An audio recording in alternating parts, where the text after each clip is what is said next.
Halo, selamat malam. Saya Tomo.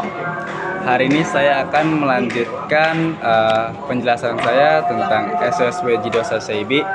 Kemarin kita sudah sampai ke yang namanya alat amplas dan hal lain sebagai macamnya, ya kan? Nah, sekarang saya akan melanjutkan penjelasan tentang alat ukur untuk mengukur, entah itu mengukur mesin mobil atau hal lain semacam bagainya. Yang pertama, saya belajar tentang yang namanya alat ukur penggaris. Alat ukur penggaris itu ada 3 jenis. Yang pertama yang panjang seperti penggaris biasa atau yang biasa kita lihat dengan penggaris besi. Terus yang kedua itu ada meteran gulung yang biasanya ada di pekerjaan bangunan-bangunan, itu namanya meteran gulung. Dan juga ada yang namanya meteran lipat. Meteran lipat tuh dia bentuknya seperti ini, minasan. Iya, seperti itu. Nah, lalu juga saya belajar tentang yang namanya nogisu atau dalam bahasa Indonesianya jangka sorong digital. Itu ada 2 jenis. Yang pertama alat ukur dimensi. Terus yang kedua alat ukur diameter luar atau dalam. Jadi bisa kita lihat di sini yang terlihat seperti modern dan ini terlihat seperti yang tradisional. Oke. Terus juga saya belajar tentang micrometer. Micrometer digunakan saat ingin mengukur diameter luar dari benda seperti piston dan hal sejenis lainnya. Seperti itu. Terus juga saya belajar tentang yang namanya dial gauge. Dial gauge itu gambarnya kalau seperti di sini tuh seperti timbangan. Itu dia digunakan saat mengukur keolengan permukaan, roda gila, dan keolengan poros. Juga digunakan saat mengukur kebengkokan poros engkol. Seperti itu. Jadi alat itu mengukur seperti ini alatnya. Ini yang ingin kita cek kelengkungannya, tinggal ditempelkan saja rata begini. Seperti itu. Terus juga saya belajar tentang yang namanya alat ukur juga, yaitu tekanan kompresi mobil. Nah, tekanan kompresi mobil itu ada yang seperti ini gambar. Itu namanya tekanan kompresi mobil. Ini tuh alat yang digunakan untuk mengecek mesin, seperti itu. Terus juga ada yang namanya Sakito Testa. Itu alat ini digunakan untuk mengukur alur listrik, tegangan dan hambatan. Seperti alur listrik itu seperti aki, terus juga lampu, seperti itu. Terus juga saya belajar tentang penguji aki atau cooling, pokoknya pendinginan seperti itu.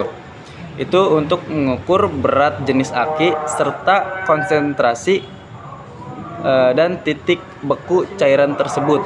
Seperti itu. Itu digunakan alatnya yang seperti ini. Seperti itu. Terus juga ada lagi alat untuk mengetes aki, yaitu namanya kalau dalam bahasa Jepang itu batteri testa, sama halnya batteri no denatsuya rekao hakarimasu. Itu memeriksa tegangan baterai dan kondisi kualitas serta kesehatan dari aki tersebut. Seperti itu. Terus juga saya belajar tentang alat uji emisi. Alat ini digunakan oleh teknisi otomotif untuk mengecek apakah pembakaran mesin kendaraan efisien atau berpotensi mencemari lingkungan. Seperti itu. Untuk alatnya tuh seperti ini. Seperti itu. Terus juga selanjutnya saya belajar tentang yang namanya opasimeter atau opasimeter.